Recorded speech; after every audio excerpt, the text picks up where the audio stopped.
नमस्कार दोस्तों, Shri Ram coaching classes Sanwaliya ji के YouTube channel Shri Ram classes में आपका हार्दिक स्वागत और अभिनंदन।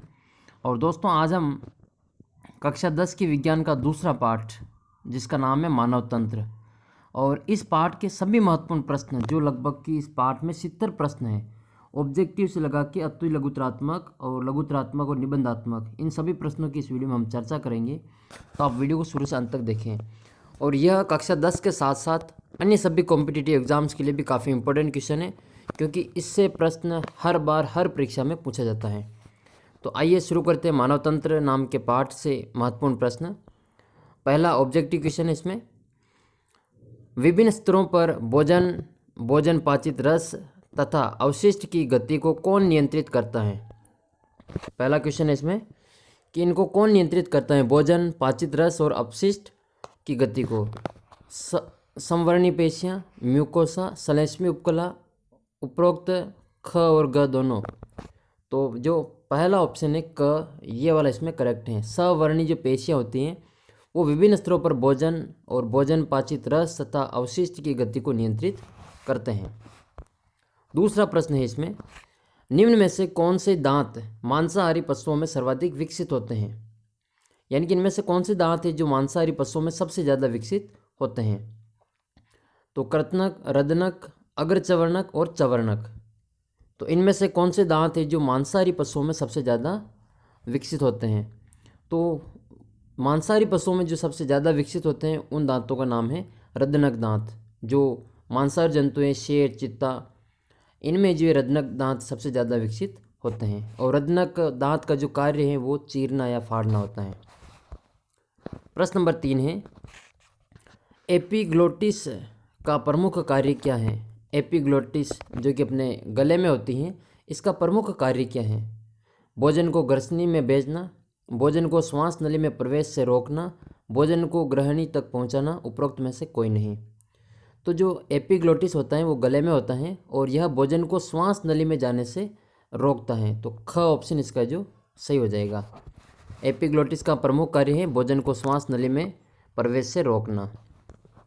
चौथा प्रश्न है इसमें, एंजाइमों द्वारा सर्वाधिक भोजन पाचन की क्रिया कहाँ संपन्न होती हैं। अग्र सुग्रांत, ग्रहणी या फिर वृद्धांत्र। तो एंजाइमों के द्वारा जो भोजन का सर्वाधिक पाचन होता है वह ग्रहणी के द्वारा जो होता है, ग्रहणी में सबसे ज़्यादा संपन्न होता है पाचन क्रिया। पांचवा प्रश्न है, इनमें से कौन सी लार ग्रंथि नहीं है।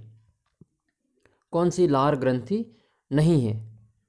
तो कर्णपूर्व ग्रंथि, अधोजंब ग्रंथि, अधोजिह्वा ग्रंथि या पीयूष ग्रंथि। तो इनमें से जो पीयूष ग्रंथि है वो लार ग्रंथि नहीं है। पांचवें में बड़ा ग जिसमें सही उत्तर हो जाएगा। प्रश्न नंबर 6 है, निम्न में से कौन सा एंजाइम अग्न्याशय द्वारा स्रावित नहीं होता है। इनमें से कौन सा एंजाइम है जो अग्न्याशय के द्वारा स्रावित नहीं होता है। तो एमिलेज, ट्रिप्सिन, रेनिन और लाइपेज। इनमें से जो रेनिन है वो रेनिन एंजाइम अग्न्याशय के द्वारा स्रावित नहीं होता है, बाकी सारे जो अग्न्याशय के द्वारा स्रावित होते हैं। प्रश्न नंबर 7 है, निम्न में से कौन सा अंग द्वितीयक श्वसन अंग है। यानी कि जो द्वितीयक श्वसन अंग है वो कौन सा है। मुख, नासिका, नासाग्रसनी, स्वर यंत्र। तो इसका करेक्ट आंसर हो जाएगा मुख। जो अपना मुख होता है वो द्वितीयक श्वसन अंग के रूप में कार्य करता है। प्रश्न नंबर 8 है, बाएं फेफड़े में पाए जाने वाले खंडों की संख्या कितनी है। 3, 4, 2, 1। तो बाएं फेफड़े में कितने खंड पाए जाते हैं। तो बाएं फेफड़े में जो 2 खंड पाए जाते हैं। ग इसका करेक्ट आंसर है। 9वां प्रश्न है, एल्वियोलाई में पाई जाती हैं। एल्वियोलाई में क्या पाई जाती हैं। तो सल्की उपकला, उपास्थि, छल्ले, उपरोक्त में से कोई नहीं। तो इसका करेक्ट आंसर हो जाएगा सल्की उपकला, जो फर्स्ट है इसका करेक्ट आंसर है। प्रश्न नंबर 10 है, रुधिर का द्रव्य भाग क्या कहलाता है। जो रुधिर का लिक्विड वाला पोर्शन होता है वो क्या कहलाता है ब्लड का। सीरम, लसिका, प्लाज्मा, उपरोक्त में से कोई नहीं। तो 10वें का सही उत्तर हो जाएगा इसमें क। रुधिर का द्रव्य भाग सीरम कहलाता है। प्रश्न नंबर 11, साधारणतः लाल रुधिर कणिकाओं का विनाश कहाँ पे होता है? प्लीहा में, लाल अस्थि मज्जा में, लसिका पर्व में, उपरोक्त में से कोई नहीं। तो जो आरबीसी का विनाश होता है वो प्लीहा में होता है। तो प्लीहा को आरबीसी का कब्रिस्तान भी कहा जाता है। 12वां प्रश्न है, कौन सी कोशिका श्वेत रक्त कणिका नहीं है? इनमें से कौन सी कोशिका ऐसी है जो श्वेत रक्त कणिका नहीं है? बी लिम्फोसाइट, बिंबाणु, बेसोफिल, मोनोसाइट। तो इनमें से ऐसी कौन सी रक्त कणिका है जो श्वेत रक्त कणिका नहीं है? तो बिल्कुल ही सरल है ये, बिंबाणु। जो बिंबाणु है वो हमेशा श्वेत रक्त कणिकाओं में नहीं गिना जाता है।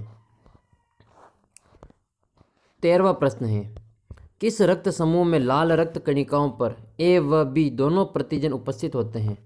तो ऐसा कौन सा ब्लड ग्रुप है जिसमें आरबीसी पर ए व बी दोनों एंटीजन है जो पाए जाते हैं? प्रश्न नंबर 13, ऑप्शन इसमें ओ, ए, बी और ए बी। तो जो ए बी ग्रुप है ब्लड ग्रुप, उसमें आरबीसी पर जो ए और बी दोनों प्रतिजन पाए जाते हैं। प्रश्न नंबर 14, परिसंचरण के दौरान रक्त हृदय में कितनी बार गुजरता है? परिसंचरण के दौरान रक्त हृदय में कितनी बार गुजरता है? 1 बार, 3 बार, 2 बार, 4 बार। करेक्ट आंसर हो जाएगा 2 बार। अगला प्रश्न है, मनुष्य मुख्य रूप से किसका उत्सर्जन करता है? अमोनियो, यूरिक अम्ल, यूरिया, क व ग दोनों। तो मुख्य रूप से जो मनुष्य उत्सर्जन करता है वो यूरिया का करता है। ग ऑप्शन इसका जो सही हो जाएगा।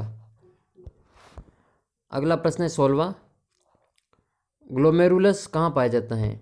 मेरुलस कहाँ पाया जाता है? बोमेन संपुट में, वृक्क नलिका में, हैंडले लूप में, उपरोक्त में से कोई नहीं। तो ये जो ग्लोमेरुलस पाया जाता है वो हैंडले लूप में पाया जाता है, किडनी में जो ये होता है ये। नेक्स्ट है 17वां प्रश्न, प्रमुख मानव नर लिंग हार्मोन कौन सा है? एस्ट्रोजन, प्रोजेस्टेरोन, क व ख दोनों, ख और ग दोनों। 17वां का जो करेक्ट आंसर हो जाएगा वो इसमें ग वाला, टेस्टोस्टेरोन। टेस्टोस्टेरोन जो है वो नर लिंग हार्मोन कहलाता है। 18वां प्रश्न है, निम्न में से प्राथमिक लैंगिक अंग कौन सा है? प्राथमिक लैंगिक अंग वृषण कोष, अंडाशय, वृषण, ख व ग दोनों। तो इसका सही उत्तर हो जाएगा ख व ग दोनों, यानी कि अंडाशय और वृषण, ये दोनों इसके करेक्ट आंसर है। प्रश्न नंबर 19 है, प्रेरक तंत्रिकाएं उद्दीपनों को पहुंचाती हैं कहाँ से कहाँ तक? तो केंद्रीय तंत्रिका तंत्र से अंगों तक, अंगों से केंद्रीय तंत्रिका तंत्र तक। क व ख दोनों सही हैं, क व ख दोनों गलत हैं। तो इसका कौन सा ऑप्शन करेक्ट है? तो जो प्रेरक तंत्रिकाएं होती हैं वो उद्दीपनों को केंद्रीय तंत्रिका तंत्र से अंगों तक पहुंचाने का कार्य करती हैं। प्रश्न नंबर 20, कॉर्पोरा कार्डिजेमिन पाया जाता है, जो कॉर्पोरा कार्डिजेमिन होता है वो कहाँ पाया जाता है? अग्र मस्तिष्क में, पश्च मस्तिष्क में, मध्य मस्तिष्क में, क व ख दोनों में। तो ये पाया जाता है मध्य मस्तिष्क में, मध्य मस्तिष्क में ये पाया जाता है। अगला प्रश्न है, पीयूष ग्रंथि कौन सा हार्मोन स्रावित नहीं करती हैं? वृद्धि हार्मोन, वैसोप्रेसिन, मेलेटोनिन या प्रोलैक्टिन। तो इनमें से पीयूष ग्रंथि कौन सा हार्मोन स्रावित नहीं करती हैं? तो ये जो मेलेटोनिन हार्मोन है ये पीयूष ग्रंथि स्रावित नहीं करती हैं। ये जो मेलेटोनिन हार्मोन है ये पीनियल ग्रंथि स्रावित करती हैं, पीनियल ग्रंथि। अगला प्रश्न है, दैनिक लय के नियमन हेतु उत्तरदायी हार्मोन कौन सा है या उत्तरदायी ग्रंथि कौन सी है? थायराइड ग्रंथि, अग्न्याशय ग्रंथि, अधिवृक्क ग्रंथि या पीनियल ग्रंथि। थोड़ी देर पहले हमने चर्चा की थी 21वें प्रश्न में, जो मेलाटोनिन हार्मोन होता है वो अपने को निश्चित समय पर भूख लगना, निश्चित समय पे नींद आना, निश्चित समय पे वापस हम उठ जाते हैं, ये सारा कार्य जो होता है वो पीनियल ग्रंथि के द्वारा स्रावित हार्मोन जो मेलाटोनिन होता है वो करता है। तो पीनियल ग्रंथि इसका जो करेक्ट है आंसर हो जाएगा। तो ये तो थे 22 अति लघुतरा जो ऑप्शन ऑब्जेक्टिव क्वेश्चन। अब हम करेंगे अति लघुतरात्मक प्रश्न। तो दोस्तों अब हम शुरुआत करते हैं अति लघुतरात्मक प्रश्नों की, और इसमें वन लाइनर क्वेश्चन है सारे के सारे। और अगर आप 10वीं बोर्ड की तैयारी कर रहे हैं तो आप ज़रूर चैनल को सब्सक्राइब कर सकते हैं, क्योंकि मैं अब गणित के वीडियो भी अपलोड करूँगा जो आपको काफ़ी मददगार होंगे। तो आइए देखते हैं प्रश्न नंबर 23 को। मानव शरीर की जो मूलभूत संरचना तथा क्रियात्मक इकाई उसका नाम क्या है? तो जो मानव शरीर की मूलभूत और संरचनात्मक और क्रियात्मक इकाई होती हैं वो होती हैं कोशिका, जिसको हम सेल कहते हैं अंग्रेजी में, CELL सेल। ये मानव शरीर की जो मूलभूत और संरचनात्मक इकाई होती हैं। तो आपको अभी कमेंट करना है कि जो कोशिका है उसकी खोज किसने की थी, इसका उत्तर आपको कमेंट करना है। प्रश्न नंबर 24 है कि मानव तंत्र को परिभाषित कीजिए, पाचन तंत्र को परिभाषित कीजिए कि पाचन तंत्र क्या होता है। तो पाचन तंत्र में क्या होता है कि भोजन के अंतर्ग्रहण से लेकर, यानी जो भोजन हम ग्रहण करते हैं मुख के द्वारा उसको अंतर्ग्रहण की प्रक्रिया कहते हैं। तो भोजन के अंतर्ग्रहण से लेकर मल त्याग तक एक तंत्र होता है जिसमें अनेक अंग ग्रंथियां सम्मिलित होती हैं और ये आपस में सामंजस्य के द्वारा अपना कार्य करते हैं, और यह जो तंत्र होता है वो पाचन तंत्र कहलाता है। बात करें 25वां प्रश्न की कि सवर्णी पेशियों का क्या कार्य है, सवर्णी पेशियों का क्या काम है। तो सवर्णी जो पेशियाँ होती हैं वो भोजन, पचित भोजन और पाचित भोजन रस अपशिष्ट की गति को नियंत्रित करने का कार्य करती हैं। जो फर्स्ट अपना ऑब्जेक्टिव क्वेश्चन था उसी का जो इसमें उत्तर है। प्रश्न नंबर 26 है कि पाचन तंत्र में सम्मिलित होने वाली ग्रंथियों के नाम लिखिए कि कौन कौन सी ग्रंथियाँ हैं जो पाचन तंत्र में सम्मिलित होती हैं। तो एक तो होती है इसमें लार ग्रंथि, यकृत ग्रंथि और अग्न्याशय ग्रंथि। अगला प्रश्न है कुंतक दांत क्या काम करते हैं, इनके जो कृतनक दांत होते हैं वो क्या कार्य करते हैं। तो कृतनक जो दांत होते हैं वो भोजन को कुतरने और काटने का कार्य करते हैं। अगला प्रश्न है 28वां, आमाशय के कितने भाग होते हैं। तो आमाशय के मुख्य रूप से 3 भाग होते हैं। आमाशय के मुख्य रूप से 3 भाग होते हैं। फर्स्ट भाग होता है कोर्डियक, सेकंड भाग होता है जठर निर्गमी भाग और थर्ड भाग होता है फंडिस। ये तीनों जो आमाशय के भाग होते हैं। 29वां प्रश्न है पाचित भोजन का सर्वाधिक अवशोषण कहाँ पे होता है। पाचित भोजन का सर्वाधिक अवशोषण कहाँ पे होता है। तो जो पाचित भोजन है उसका सर्वाधिक अवशोषण जो छोटी आंत होती हैं उसमें इसका अवशोषण होता है। छोटी आंत में इसका सबसे ज़्यादा अवशोषण होता है। प्रश्न नंबर 30 है शरीर में पाए जाने वाली सबसे बड़ी ग्रंथि का नाम क्या है। तो जो शरीर की सबसे बड़ी ग्रंथि है वो सबसे बड़ी ग्रंथि है यकृत। जो लीवर होता है वो शरीर की सबसे बड़ी ग्रंथि होती है। नेक्स्ट है 31वां प्रश्न, टाइलाइन एंजाइम कौन सी ग्रंथि स्रावित करती हैं। तो जो टाइलाइन एंजाइम है वो लार ग्रंथि के द्वारा स्रावित होता है। करेक्ट आंसर हो जाएगा इसका, लार ग्रंथि के द्वारा टाइलाइन एंजाइम स्रावित होता है और इसका कार्य क्या होता है, भोजन को लसलसा बनाना। प्रश्न नंबर 32 है स्वर यंत्र में कितनी उपास्थियाँ पाई जाती हैं। तो स्वर यंत्र में जो 9 उपास्थियाँ पाई जाती हैं। करेक्ट आंसर इसमें 9। प्रश्न नंबर 33 है मनुष्यों की श्वास नली में श्लेष्मा का निर्माण कौन करता है। तो जो मनुष्यों की श्वास नली होती है इसमें श्लेष्मा का जो निर्माण है वह जो श्वास नली में एक उपस्थित उपकला होती हैं उस उपकला का कार्य जो श्लेष्मा का निर्माण करना होता है। 34वां प्रश्न है सामान्य व्यक्ति में कितना रक्त पाया जाता है। तो लगभग जो नॉर्मल इंसान होते हैं उनमें 5 लीटर रक्त पाया जाता है। अलग अलग ग्रुप में जो अलग अलग रक्त के प्रकार होते हैं। प्रश्न नंबर 35 है बिंबाणु जिसको हम प्लेटलेट्स कहते हैं इनका जीवन काल कितना होता है। तो बिंबाणु का जीवन काल होता है 10 दिन, केवल और केवल 10 दिन। आपको आरबीसी का जीवन काल अपने को कमेंट बॉक्स में करना है कि आरबीसी का जीवन काल कितना होता है, लाल रक्त कणिकाएं कितने दिनों तक जीवित रह सकती हैं। तो 36वां प्रश्न है इसमें कि अशुद्ध रुधिर को प्रवाहित करने वाली वाहिकाओं को क्या कहते हैं। तो रक्त की वे वाहिकाएं जो अशुद्ध रुधिर को प्रवाहित करती हैं उनको शिराएं कहते हैं, उनको शिराएं कहा जाता है। 37वां प्रश्न है हृदय आवरण क्या है। तो हृदय पर पाया जाने वाला आवरण हृदय आवरण कहलाता है। इसके नाम प्रश्न में इसका उत्तर छिपा हुआ है। अगला प्रश्न है 38वां, महाशिरा का कार्य क्या है। तो महाशिरा का कार्य जो इसके द्वारा शरीर का जो अधिकांश अशुद्ध रक्त है वो दाएं आलिंद में डालने का कार्य जो महाशिरा करती है। बात करें 39वें प्रश्न की कि अमोनिया उत्सर्जन की क्रिया को क्या कहते हैं। अमोनिया उत्सर्जन की प्रक्रिया को क्या कहते हैं। तो अमोनिया उत्सर्जन की जो प्रक्रिया है इसको अमोनियोत्सर्ग कहा जाता है, इसको अमोनियोत्सर्ग कहा जाता है। प्रश्न नंबर 40 है मानव में मुख्य उत्सर्जक अंग कौन सा है। तो मानव का जो मुख्य उत्सर्जक अंग है वो है मानव की किडनी। वृक्क जो होते हैं वृक्क वो मानव का सबसे मुख्य उत्सर्जक अंग कहलाता है, किडनी। 41वां प्रश्न है अंडाणु निर्माण करने वाले अंग का नाम लिखें। तो अंडाणु निर्माण करने वाले अंग का नाम है अंडाशय। अगला प्रश्न है स्त्रियों के प्रमुख लिंग हार्मोन का नाम लिखें। तो स्त्रियों में कौन कौन से प्रमुख लिंग हार्मोन पाए जाते हैं। तो एक तो पाया जाता है इसमें एस्ट्रोजन, मुख्य रूप से जो प्रमुख हार्मोन है वो एस्ट्रोजन पाया जाता है। इसके अलावा प्रोजेस्टेरोन भी स्त्रियों में पाया जाता है। बात करें 43वां प्रश्न की कि माता में जो प्लेसेंटा होता है इसका रोपण कहाँ होता है। तो माता में जो प्लेसेंटा होता है वो उसका रोपण माता के जो गर्भाशय के अंदर अंतःस्तर में होता है।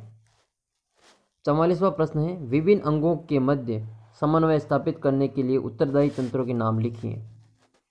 तो तंत्रिका तंत्र और अंतःस्रावी तंत्र ये जो होते हैं दोनों विभिन्न अंगों के मध्य समन्वय स्थापित करने का कार्य करते हैं। बात करें 45वां प्रश्न की तो दूसरा द्रव्य कहाँ पाया जाता है। तो दूसरा द्रव्य जो होता है वो मस्तिष्क और मेरुरज्जु में पाया जाता है। अगला प्रश्न है एक न्यूरोट्रांसमीटर का नाम लिखिए। एक न्यूरोट्रांसमीटर का नाम लिखिए। तो कई प्रकार के इसमें न्यूरोट्रांसमीटर हैं जैसे ग्लाइसिन है, एपिनेफ्रिन है, डोपामिन है, सीरोटोनिन है, ये सारे जो न्यूरोट्रांसमीटर हैं। अगला प्रश्न है थायराइड ग्रंथि द्वारा स्रावित हार्मोन का नाम लिखें। तो थायराइड ग्रंथि के द्वारा हार्मोन जो स्रावित होता है उसका नाम है थायरोक्सिन हार्मोन। प्रश्न नंबर 48 है एड्रीनलिन हार्मोन का स्राव किस ग्रंथि के द्वारा किया जाता है। तो एड्रीनलिन हार्मोन के द्वारा है जो अधिवृक्क ग्रंथि के द्वारा जिसका हार्मोन का स्रावन किया जाता है, जिसको हम एड्रीनल ग्रंथि भी कहते हैं। और इसी एड्रीनलिन हार्मोन को आपातकालीन हार्मोन कहा जाता है, आपातकालीन हार्मोन, और इसको करो या मरो हार्मोन भी कहा जाता है। अब तक हमने ऑब्जेक्टिव और लघुतरात्मक प्रश्न कर लिए, अति लघुतरात्मक प्रश्न किए हैं। अब हम लघुतरात्मक प्रश्न करेंगे, थोड़े इससे बड़े प्रश्न। टोटल इस पार्ट में 70 क्वेश्चन है। अब तक हमने 48 प्रश्नों की चर्चा कर ली है। तो 49 नंबर प्रश्न है पाचन कार्य में सम्मिलित अंगों के नाम लिखिए कि पाचन कार्य में कौन कौन से अंग सम्मिलित होते हैं। तो पाचन क्रिया में निम्नलिखित अंग सम्मिलित होते हैं। जैसे फर्स्ट आता है मुख, और मुख को 3 भागों में बांटते हैं, तालु, दांत और जीभ। इसके बाद में आता है ग्रसनी, फिर इसके बाद में आती है ग्रास नली, फिर उसके बाद में आता है आमाशय, छोटी आंत, और छोटी आंत के 3 भाग होते हैं, ग्रहणी होती हैं इसमें, जेजुनम होती हैं और इलियम होती हैं। फिर आती हैं बड़ी आंत। तो बड़ी आंत के भी जो 3 भाग होते हैं, एक तो अंधनाल होती हैं, एक कोलन होता है, एक उसमें रेक्टम होता है, मलाशय होता है। फिर आता है इसमें पाचक ग्रंथियाँ। तो पाचक ग्रंथियाँ 3 प्रकार के हमारे शरीर में पाई जाती हैं।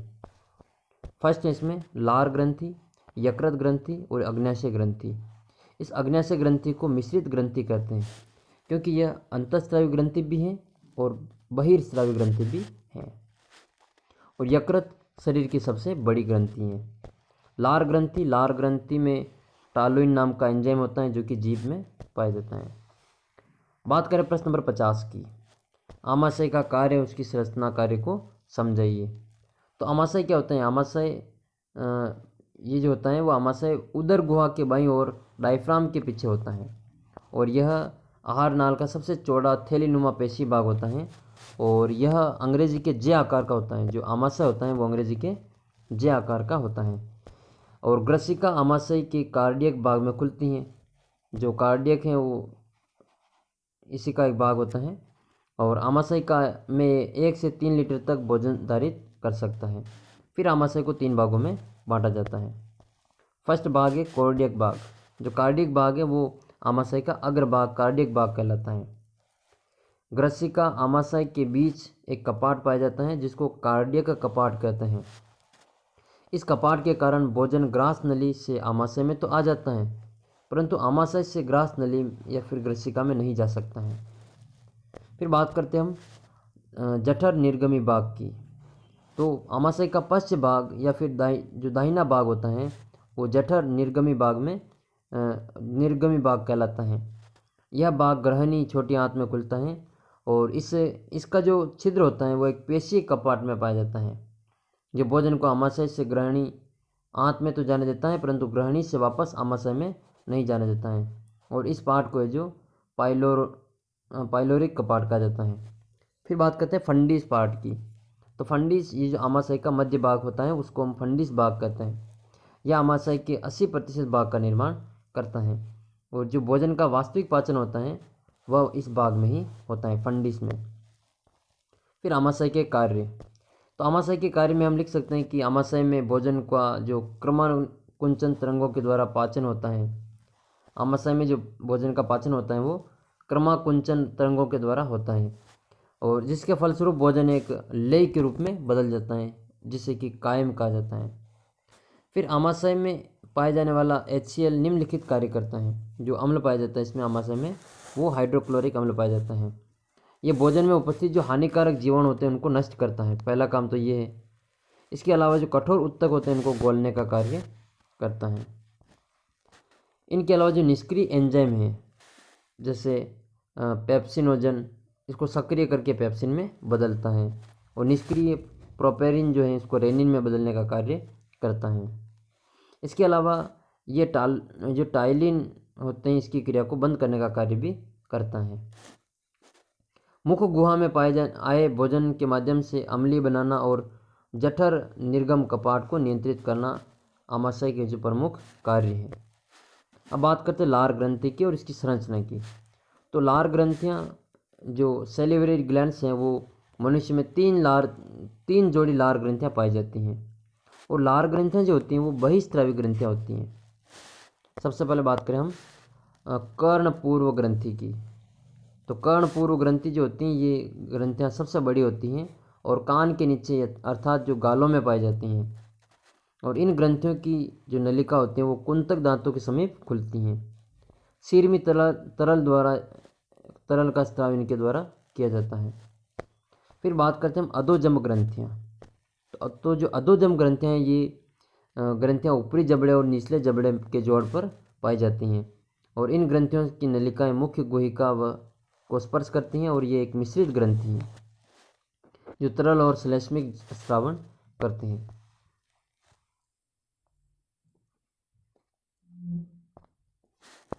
फिर बात करें इसमें अधोजीवा ग्रंथि। तो अधोजीवा ग्रंथि ये ग्रंथियाँ जीवा के नीचे पाई जाती हैं और ये सबसे छोटी लार ग्रंथि होती हैं। इन ग्रंथियों में नलिकाएं फ्रेनलम पर खुलती हैं और इनके द्वारा श्लेष्मिक स्रवण किया जाता है। फिर लार ग्रंथियों में श्रावण को लार कहते हैं। लार एक क्षारीय तरल होता है। इसमें क्या होता है कि श्लेष्मा जल और लाइसोजाइम और टाइलिन नामक एंजाइम उपस्थित होता है जो भोजन के पाचन में अपनी सहायता करता है। इसका कार्य है वो भोजन को चिकना और घुलनशील बनाना ताकि वो निगलने में आसानी होती है। फिर 52 नंबर प्रश्न आता है कि नासिका के प्रमुख कार्यों का विवेचन कीजिए कि नासिका के क्या क्या कार्य हैं। तो नासिका के हम कार्य देख लेते हैं। नासिका में स्थित नासा मार्ग लगातार श्लेष्मा स्रावन के कारण नम और लसदार बना होता है जो कि फेफड़ों तक जाने वाली वायु को नम बना देता है। इसके अलावा वायु के साथ साथ आए हानिकारक धूल के कण, जीवाणु, पराग कण, फफूंद के कण आदि श्लेष्मा के साथ चिपक जाते हैं और इस प्रकार यह वायु का फिल्ट्रेशन होता रहता है। यहाँ पे नासा गुहाओं के अग्रभागों की श्लेष्मा झिल्ली में जो तंत्रिका को तंतु होते हैं उनमें अनेक स्वतंत्र सिरे उपस्थित होते हैं जो गंध के बारे में अपने को जानकारी प्राप्त करवाते हैं। इनके अलावा नासा मार्ग से गुजरने वाले समय वायु का ताप शरीर के ताप के समान हो जाता है। नाक में पाए जाने वाले जो बाल हैं वो भी वायु का फिल्टर करने का कार्य करते हैं। फिर बात करते हैं 53 नंबर प्रश्न की कि ग्रसनी किस प्रकार का श्वसन कार्य में सहायता करती हैं। तो जो ग्रसनी होती है ये एक पेशीय चिमनी नुमा संरचना होती है और इस ग्रसनी के जो 3 भाग होते हैं। पहली है नासा ग्रंथि, सेकंड है मुख ग्रंथि, थर्ड है इसमें कंठ ग्रंथि या अधोग्रसनी। तो श्वसन क्रिया के दौरान क्या होता है कि वायु नासिका गुहा से गुजरने के बाद नासा ग्रसनी में जो होती हुई मुख ग्रसनी में आती हैं। मुख ग्रसनी से जो ली गई श्वास है वो सीधे मुख ग्रसनी में और मुख ग्रसनी से वायु कंठ ग्रसनी में होते हुए जो गांठी ढक्कन है एपिग्लोटिस इसके माध्यम से स्वर यंत्र में प्रवेश करती हैं। गांठी ढक्कन जिसको हम एपिग्लोटिस कहते हैं, ग्लोटिस कहते हैं, वो एक उपास्थि की बनी संरचना है जो कि श्वास नली और आहार नली के मध्य में एक स्विच का कार्य करती है। ग्रसनी भोजन निगलने में भी सहायक होती हैं और ऐसे में जो एपिग्लोटिस होता है वह ढक्कन के तौर का कार्य करता है और ये सुनिश्चित करता है कि वायु श्वास नली में ही जाए, भोजन आहार नली में नहीं जाए। अब बात करते हैं श्वसन मांसपेशियों के महत्व की कि श्वसन मांसपेशियों का क्या महत्व है। तो पहला है गैसों के आदान प्रदान हेतु मांसपेशियों का योगदान करती हैं। सेकंड है ये मांसपेशियां श्वास को लेने और छोड़ने में सहायता करती हैं। फिर बात करते हैं डायफ्राम की यानी कि मध्यपट की। तो मध्यपट जो होता है वो कंकाल पेशी का बना होता है जो कि वक्ष स्थल की सतह पर पाया जाता है और यह श्वसन के लिए उत्तरदायी होता है। मध्यपट यानी कि जो डायफ्राम होता है इनके संकुचन से वायु नासिका में होती हुई फेफड़ों के अंदर प्रवेश करती हैं जिसको निश्वसन की प्रक्रिया कहते हैं। फिर बात करते हैं उच्छ्वसन की प्रक्रिया की यानी कि मध्यपट के शिथिलन से वायु फेफड़ों के बाहर जाती हैं अर्थात उच्छ्वसन, बाहर निकालने की प्रक्रिया को उच्छ्वसन कहते हैं। इसी प्रकार पसलियों के बीच में 2 क्रॉस के रूप में अंतराप्रयुक्त पेशियां पाई जाती हैं जो कि मध्यपट के संकुचन और शिथिलन में अपनी मदद करती हैं। फिर ये रक्त को परिभाषित कीजिए और रक्त के कार्य लिखिए कि रक्त के क्या क्या कार्य हैं ये हमें इसमें लिखना है। तो सबसे पहले देखते हैं रक्त के परिभाषा। तो रक्त क्या है? रक्त एक तरल संयोजी उत्तक होता है जो कि आवश्यक पोषक तत्व और ऑक्सीजन को शरीर की जो कोशिकाएं होती हैं वहाँ तक और कोशिकाओं से उपापचय जो पदार्थ होता है उसको तथा जो CO2 होता है इसके परिवहन का कार्य करता है। इसके अलावा रक्त जो होता है इसकी प्रकृति हल्की क्षारीय होती है और तरल होता है। इसका pH मान जो होता है रक्त का pH मान कई बार कंपटीशन में पूछा जा चुका है 7.4 होता है। रक्त मान जो pH 7.4 होता है। अब बात करते हैं रक्त के कार्यों की कि रक्त के क्या क्या कार्य हैं। पहला है O2 व CO2 का वातावरण तथा ऊतकों के मध्य विनिमय करना। सेकंड है पोषक तत्वों का शरीर में विभिन्न स्थानों तक परिवहन करना और थर्ड है इसमें शरीर का pH नियंत्रित रखना। चौथा इसमें शरीर का ताप नियंत्रित रखना, प्रतिरक्षण के कार्यों को संपादित करना, हार्मोन आदि की आवश्यकता के अनुरूप परिवहन करना और उत्सर्जित पदार्थों को शरीर से बाहर निकालना। ये 7 रक्त के प्रमुख कार्य माने गए जो काफ़ी इम्पोर्टेंट है। तो आप चैनल को सब्सक्राइब कर लें ताकि आपको इसी तरह के वीडियो यहाँ पे मिलते रहेंगे। साथ ही आपको जल्दी ही कक्षा 10 की गणित के जो प्रश्नावली हैं उनको भी मैं वीडियो के माध्यम से हल करवा दूंगा, तो आप चैनल के साथ बने रहिए। अब बात करते हैं रक्त परिसंचरण में रक्त वाहिनियों की भूमिका की कि जो रक्त परिसंचरण होता है इसमें जो रक्त वाहिनियाँ होती हैं उनकी क्या भूमिका है। तो जो रक्त संचरण होता है वो रक्त संचरण में जो रक्त वाहिनियों की भूमिका इस प्रकार है। भूमिका शरीर में रक्त का परिसंचरण वाहिनियों के द्वारा होता है और रक्त वाहिनियाँ एक जाल का निर्माण करती हैं जिसमें प्रवाहित होकर रक्त कोशिकाओं के द्वारा पहुंच जाता है। और ये 2 प्रकार की होती हैं। रक्त वाहिनियाँ 2 प्रकार की होती हैं, एक तो होती हैं धमनियाँ और दूसरी होती हैं शिरा। तो धमनियाँ क्या होती हैं? वे वाहिनियाँ जो ऑक्सीजन जनित साफ रुधिर को हृदय से शरीर के विभिन्न अंगों तक ले जाती हैं और रुधिर दाब के साथ बहती हैं। इसलिए इनकी दीवार मोटी और लचीली हो जाती हैं। सामान्यतः धमनियाँ शरीर की गहराई में स्थित होती हैं, परंतु गर्दन व कलाई में ये त्वचा के नीचे स्थित होती हैं। शिराएँ, तो इनके द्वारा वे ऑक्सीजनित अपशिष्ट युक्त रुधिर शरीर के विभिन्न भागों से हृदय की ओर प्रवाहित होता है और इनकी दीवार पतली व पिचकने वाली होती हैं। शिराओं की गुहा अपेक्षाकृत अधिक चौड़ी होती हैं। इनमें रुधिर का दाब बहुत कम होता है और रुधिर दाब कम होने के कारण ये शिराओं के स्थान स्थान पर अर्धचंद्राकार कपाट भी इनमें बने होते हैं, जो रुधिर को उल्टी दिशा में बहने से रोकते हैं। इनके अलावा रुधिर वाहिनियाँ विभिन्न अंगों तथा ऊतकों में पहुंचकर कोशिकाओं का विस्तृत समूह भी बनाती हैं। नेक्स्ट क्वेश्चन है 57 नंबर। वृक्क की संरचना समझाइए। किडनी। वृक्क में एक जोड़ी मनुष्य में एक जोड़ी वृक्क पाए जाते हैं और ये दोनों वृक्क उदर गुहा के पृष्ठ भाग पर आमाशय के नीचे कशेरुक दंड के इधर उधर उपस्थित होते हैं। ये गहरे भूरे रंग के और सेम के बीज की आकृति के होते हैं। इनकी बाहरी संरचना उभरा हुआ होता है और भीतरी भाग दबा हुआ होता है। इनके मध्य में एक छोटा सा गड्ढा होता है और इस गड्ढे को जो हाइलम कहा जाता है। जो वृक्क के मध्य भाग में गड्ढा होता है उसको हाइलम कहा जाता है और हाइलम भाग से वृक्क धमनी में प्रवेश करता है, किंतु शिरा तथा मूत्रवाहिनी बाहर निकालती हैं। बायां वृक्क दाहिने वृक्क से थोड़ा ऊपर होता है तथा दाहिने वृक्क के आकार में कुछ से बड़ा होता है।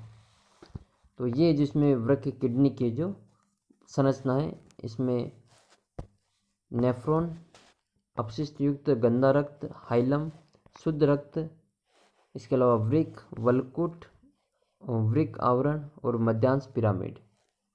इसमें रक्त इसका जो परिसंचरण इसके द्वारा होता है। तो मानव वृक्क की संरचना इस प्रकार होती है। प्रत्येक वृक्क के दो भाग होते हैं। बाहरी भाग को वलकुट कहा जाता है, कॉर्टेक्स कहते हैं बाहरी भाग को वलकुट, और अंदर वाले भाग को मध्यांश कहते हैं, मेडुला कहा जाता है। प्रत्येक वृक्क में यानी कि किडनी में लाखों महीन कुंडलित नलिकाएं होती हैं और इन नलिकाओं को वृक्क नलिकाएं या फिर नेफ्रॉन कहा जाता है। यह वृक्क की संरचनात्मक और क्रियात्मक इकाई कहलाती है। नेफ्रॉन वृक्क की जो किडनी की संरचनात्मक और क्रियात्मक इकाई कहलाती है। प्रत्येक नेफ्रॉन के दो भाग होते हैं। एक भाग कहलाता है बोमेन संपुट, दूसरा भाग कहलाता है वृक्क नलिका या फिर नेफ्रॉन। प्रश्न नंबर 58 है, वृक्क के अलावा उत्सर्जन के कार्य में आने वाले अन्य अंगों के बारे में लिखिए। तो वृक्क मनुष्य के उत्सर्जी अंग के रूप में काम करता है, लेकिन इसके अतिरिक्त भी हमारे शरीर में उत्सर्जन अंग का कार्य होता है। जैसे फर्स्ट आती है त्वचा। जो स्किन होती है वो त्वचा में स्वेद ग्रंथियाँ पाई जाती हैं और ये स्वेद का स्त्रावन करती हैं। स्वेद से होकर जल की अतिरिक्त मात्रा, लवण और कुछ CO2 की मात्रा, यूरिया का त्याग है जो भी अपने त्वचा के द्वारा होता है। सीबम के रूप में निकले तेल के रूप में यह हाइड्रोकार्बन और स्टेरोल आदि का उत्सर्जन का कार्य करती हैं। सेकंड नंबर पे आता है यकृत, लीवर। तो यकृत में अमोनिया को क्रेब्स हैसिलिड चक्र के द्वारा यूरिया में बदला जाता है और यकृत द्वारा पित्त का निर्माण होता है। यकृत bilirubin, biliverdin, vitamin, steroid, hormone आदि का मल के साथ उत्सर्जन करने में मदद करता है।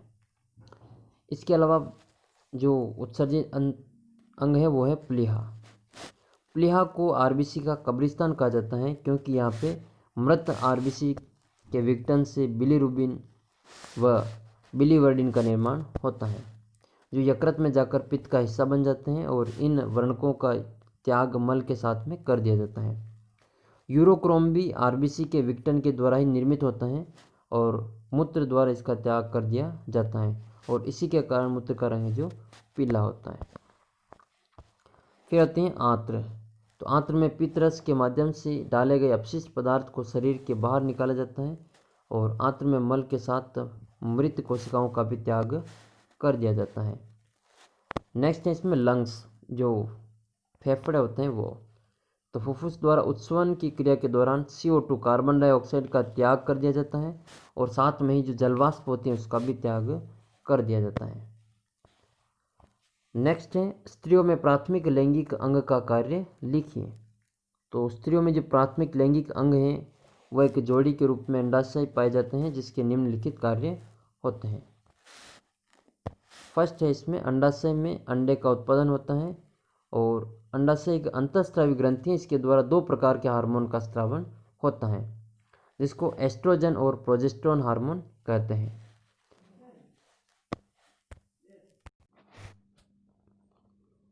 एस्ट्रोजन हार्मोन द्वारा मादा के द्वितीयक लैंगिक लक्षणों का विकास होता है। एस्ट्रोजन हार्मोन को नारीत्व हार्मोन के नाम से भी जाना जाता है।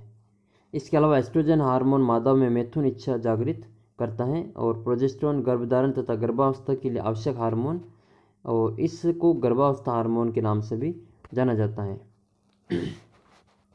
प्रोजेस्टेरोन की कमी से गर्भपात भी हो जाता है। नेक्स्ट है मानव जनन तंत्र में शुक्रवाहिनी का क्या कार्य है। तो मानव जनन तंत्र में शुक्रवाहिनी का कार्य, शुक्रवाहिनी की भित्ति पेशी होती हैं और इसमें संकुचन और शिथिलन की क्षमता पाई जाती है और संकुचन और शिथिलन के द्वारा शुक्राणु शुक्राशय तक पहुंचा दिए जाते हैं। फिर शुक्रवाहिनियों में ग्रंथिल कोशिकाएं पाई जाती हैं, वो चिकने पदार्थों का स्रावन करती हैं और यह द्रव शुक्राणु को गति करने में सहायता करता है। प्रश्न नंबर 61 है मेरु रज्जु का महत्व क्या है। तो मेरु रज्जु है लिए प्रतिवर्ती क्रियाओं के संचालन और नियमन के लिए अपना कार्य करता है। इसके साथ ही मस्तिष्क से प्राप्त और मस्तिष्क को जाने वाले आवेगों को भी अपना पथ प्रदान करता है। 62 नंबर प्रश्न है अग्र मस्तिष्क के कार्य लिखिए और इसकी संरचना समझाइए। तो अग्र मस्तिष्क के कार्य हैं वो अग्र मस्तिष्क, प्रमस्तिष्क, थैलेमस तथा हाइपोथैलेमस से मिलकर बना होता है। प्रमस्तिष्क का कार्य यह है कि यह बुद्धिमत्ता, याददाश्त, चेतना, अनुभव, विश्लेषण क्षमता, तर्क शक्ति, वाणी तथा उच्च मानसिक कार्यकलापों का केंद्र का कार्य करता है। इसके अलावा जो थैलेमस के कार्य संवेदी व प्रेरक संकेतों का केंद्र है। हाइपोथैलेमस के कार्य यह भूख, प्यास, निद्रा, ताप, थकान, मनोभावनाओं की अभिव्यक्ति आदि का ज्ञान करवाता है। फिर बात करते हैं अंतःस्रावी तंत्र में हाइपोथैलेमस की भूमिका। तो अंतःस्रावी तंत्र में हाइपोथैलेमस की भूमिका, हाइपोथैलेमस द्वारा विशेष मोचक हार्मोनों का संश्लेषण किया जाता है और यह हार्मोन इस ग्रंथि से निकलकर पीयूष ग्रंथि को विभिन्न हार्मोन स्रावित करने के लिए उद्दीपित करते हैं। तो हाइपोथैलेमस दो प्रकार के हार्मोन का संश्लेषण करती हैं। फर्स्ट है मोचक हार्मोन जो पीयूष ग्रंथि को स्राव करने के लिए प्रेरित करते हैं। सेकंड है निरोधी हार्मोन, ये पीयूष ग्रंथि से हार्मोन स्राव को रोकने का कार्य करती हैं, अर्थात पीयूष ग्रंथि द्वारा हार्मोनों के उत्पादन और स्रावन का नियंत्रण करती हैं और इसी कारण है जो हाइपोथैलेमस को अंतःस्रावी नियमन का सर्वोच्च कमांडर भी कहा जाता है। और पीयूष ग्रंथि पर नियंत्रण भी हाइपोथैलेमस के द्वारा ही शरीर के अधिकांश क्रियाकलापों का नियमन किया जाता है और इन हार्मोनों को न्यूरो हार्मोन भी कहते हैं और शरीर में जो स्थिति का कायम रखने का कार्य है वो तंत्रिका तंत्र व अंतःस्रावी के द्वारा समन्वित रूप से कार्य करने में रहता है। अब हम बात करेंगे अग्न्याशय। हमें समझाना है कि अग्न्याशय के बहिस्रावी और अंतःस्रावी ग्रंथि का कार्य किस प्रकार है। तो अग्न्याशय एक बहिस्रावी और एक अंतःस्रावी दोनों प्रकार की मिश्रित ग्रंथि है, इसलिए इसको मिश्रित ग्रंथि के नाम से भी जाना जाता है। अग्न्याशय पाचक ग्रंथि होने के कारण इसे बहिस्रावी ग्रंथि कहते हैं क्योंकि इसमें जो निर्मित पाचक रस हैं वो अग्न्याशय नलिका के माध्यम से ग्रहणी में पहुंचते हैं और यह एक नलिका युक्त ग्रंथि है, इसलिए इसको बहिस्रावी ग्रंथि कहते हैं। इसके साथ ही इसमें लैंगरहिंस की द्वीपिका होती हैं, इसके कारण इसको अंतःस्रावी ग्रंथि कहते हैं। इससे क्या होता है कि स्रावित होने वाले दो हार्मोन जो इंसुलिन और ग्लाइकोगोन हार्मोन होते हैं वो इसके द्वारा स्रावित होते हैं और इनका जो प्रमुख कार्य है वो है ग्लूकोज को ग्लाइकोजन में परिवर्तित करना और रक्त शर्करा के स्तर को नियंत्रित करना, जबकि दूसरा है ग्लूकोगोन। जो ग्लूकोगोन का कार्य है वो ग्लाइकोजन को ग्लूकोज में परिवर्तित करना ताकि रक्त में शर्करा का स्तर सही बना रहे। यदि किसी कारण से यदि रक्त में इंसुलिन की कमी हो जाती है तो रक्त में शर्करा का स्तर बढ़ जाता है तथा मधुमेह नाम का रोग उत्पन्न हो जाता है और इन नलिकाओं का अभाव होता है, इसलिए इसको अंतःस्रावी ग्रंथि के रूप में कार्य करती हैं। अब हम बात करेंगे निबंधात्मक प्रश्नों की। तो अब तक हमने जो 64 प्रश्न कर लिए हैं इस पाठ के, अब हम लास्ट के 6 प्रश्न और बचे हुए हैं वो कर लेंगे। वीडियो काफ़ी लंबा हो चुका है 40 मिनट का, तो 10 मिनट और लगेंगे, यह आपका पाठ पूरा है जो कंप्लीट हो जाएगा। तो आप वीडियो को अंत तक देखते रहिए। मानव पाचन तंत्र पर एक विस्तृत लेख लिखिए और पाचन तंत्र में प्रयुक्त होने वाले एंजाइमों को महत्व को समझिए। तो मानव पाचन तंत्र क्या है, इसके बारे में हमने पढ़ लिया है। जो भोजन के अंतर्ग्रहण से लेकर मल त्याग तक का तंत्र होता है, जिसमें अनेक अंग और ग्रंथियां सम्मिलित होती हैं और सामंजस्य के साथ में कार्य करती हैं, उसको पाचन तंत्र कहते हैं। पाचन में भोजन के जटिल पोषक पदार्थों व बड़े अणुओं को विभिन्न रासायनिक क्रियाओं के द्वारा और एंजाइमों की सहायता से सरल और छोटे छोटे घुलनशील पदार्थों में परिवर्तित किया जाता है। फिर जो पाचन तंत्र होता है वो 2 रचनाओं से मिलकर बना होता है। इसके 2 भाग होते हैं पाचन तंत्र के। एक तो होता है आहार नाल, जिसको एलिमेंट्री कैनाल कहते हैं, और सेकंड इसमें पाचन तंत्र। तो आइए अब हम आहार नाल यानी कि एलिमेंट्री कैनाल के बारे में थोड़ी सी जानकारी प्राप्त करते हैं। तो मनुष्य की आहार नाल लंबी कुंडलित और पेशीय संरचना होती है जो मुंह से लेकर गुदा तक फैली होती हैं, और मनुष्य में इसकी जो लंबाई होती है आहार नाल की वो 8 से 10 मीटर लंबी होती हैं। इसके अलावा आहार नाल के मुख्य रूप से निम्न भाग होते हैं। आहार नाल में मुख शामिल हैं, ग्रसनी होती हैं, ग्रास नली, आमाशय, छोटी आंत और बड़ी आंत। 6 इसके प्रमुख अंग पाए जाते हैं। सबसे पहले बात करते हैं मुख की। तो मुख 2 गतिशील पेशीय होठों के द्वारा घिरा होता है, जिसको क्रमशः हम ऊपरी होठ और निचला होठ कहते हैं। मुख गुहा में खुलता है जो कि एक कटोरे नुमा आकृति होती है, और मुख गुहा की छत को तालु कहते हैं। मुख गुहा के तल पर जो मांसल जीभ पाई जाती हैं, जीभ का कार्य है भोजन को चबाने का कार्य करती हैं। इसके अलावा ऊपरी और निचले जबड़े में 16 दांत पाए जाते हैं। टोटल है जो मनुष्य में जो 32 दांत पाए जाते हैं जो भोजन को चबाने में सहायता करते हैं, और 4 प्रकार के दांत पाए जाते हैं मनुष्य के मुख में। पहला है कर्तक दांत, रदनक दांत, अग्रचवर्णक दांत और चवर्णक दांत। फिर बात करते हैं ग्रसनी की। तो ग्रसनी मुख गुहा के पीछे की ओर एक कीप नुमा नलिका होती है, उसमें खुलता है, जिसको कि ग्रसनी कहा जाता है। ग्रसनी के 3 भागों में ये विभक्त होती हैं। फर्स्ट होती है नासाग्रसनी, सेकंड होती है मुख ग्रसनी, और थर्ड होती है इसमें कंठ ग्रसनी। और ग्रसनी में किसी भी प्रकार का कोई पाचन कार्य नहीं होता है। यह भोजन ग्रसिका में भेजने का अपना कार्य करती हैं, यानी कि भोजन का पाचन ग्रसनी में नहीं होता है। बात करते हैं अब ग्रास नली की। तो ग्रास नली ये एक सीधी नली का आकार होती हैं जो कि ग्रसनी को आमाशय से जोड़ने का कार्य करती हैं। ग्रीवा और वक्ष भाग में यह तनपुट डायफ्राम को भेद कर उदर गुहा में प्रवेश करती हैं, और बाद में जो आमाशय में ये खुल जाती हैं। अब बात करेंगे हम आमाशय की, स्टोमक। तो आहार नाल का सबसे चौड़ा थैलेनुमा जो पेशीय भाग है वो आमाशय होता है, और ये अंग्रेजी के जे आकार का होता है। आमाशय में 3 भाग पाए जाते हैं, जठरागम भाग, जठर निर्गमी भाग, फंडिस भाग। फंडिस भाग जो आमाशय में भोजन को पचाने का कार्य करता है। लगभग 80% भोजन का जो पाचन का कार्य वो इस फंडिस में होता है। अब बात करेंगे हम छोटी आंत की, स्मॉल इंस्टेंटाइन। तो जो आमाशय होते हैं वो पाइलोरिक कपाट द्वारा छोटी आंत में खुलता है, और मानव में जो इसकी लंबाई लगभग 7 मीटर होती है। छोटी आंत की लंबाई 7 मीटर होती है, और इस भाग में भोजन का सर्वाधिक पाचन और अवशोषण होता है। यानी कि जो छोटी आंत होती है इसमें सबसे ज़्यादा भोजन का पाचन और अवशोषण होता है। छोटी आंत को 3 भागों में बांटा जाता है। सबसे पहले आती है ग्रहणी, फिर इसके बाद में आते हैं अग्रशुद्रांत, और लास्ट में आता है इलियम। ये छोटी आंत का प्रारंभिक भाग होता है और इसका आकार अंग्रेजी के यू आकार का होता है, जो भोजन के रासायनिक पाचन एंजाइमों के द्वारा अपनी महत्वपूर्ण भूमिका निभाता है। फिर बात करें जेजुनम की, यानी कि अग्रशुद्रांत्र की। यह लंबा शर्करा और नलिकाकार भाग होता है, और मुख्य रूप से अवशोषण का कार्य इसमें किया जाता है। नेक्स्ट है इलियम। यह आंत का शेष भाग होता है जो कि पित्त, लवण और विटामिन का अवशोषण करता है। अब बात करें हम बड़ी आंत की।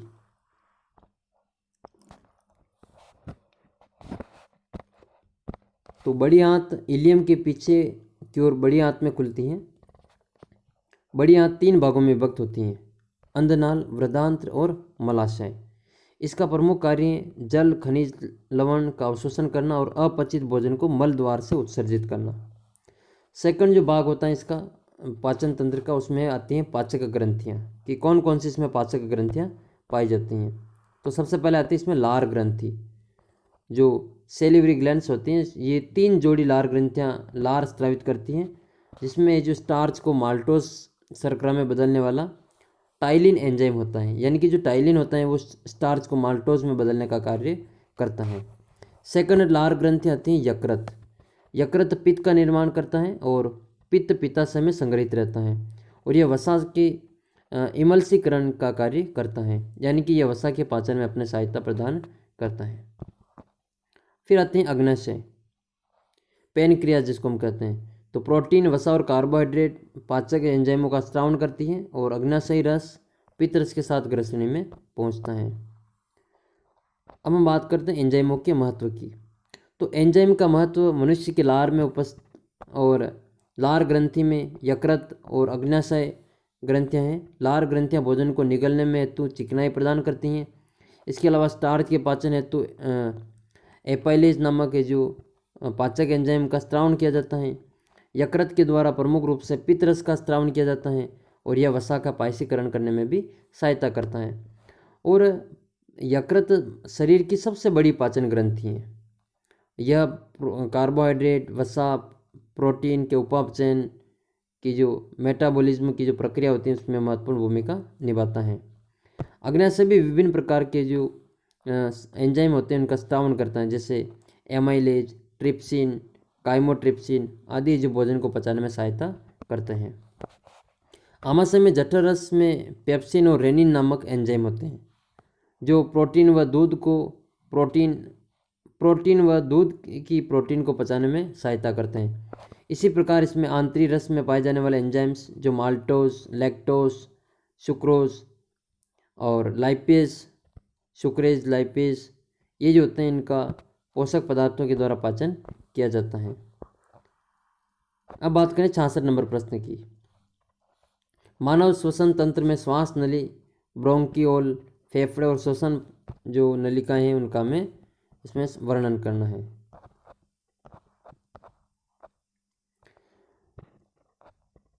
तो नेक्स्ट क्वेश्चन इसमें रक्त क्या होता है, इस रक्त के विभिन्न घटकों की विवेचना कीजिए। काफ़ी इंपॉर्टेंट है एग्जाम की दृष्टि से और कंपटीशन एग्जाम की दृष्टि से भी। तो रक्त एक तरल संयोजी उत्तक होता है जो कि शांत तरल होता है, जिसके 2 भाग होते हैं, एक होता है प्लाज्मा और सेकंड होता है इसमें रुधिर कोशिकाएं। मनुष्य के शरीर अंदर रुधिर का आयतन लगभग 5 लीटर होता है।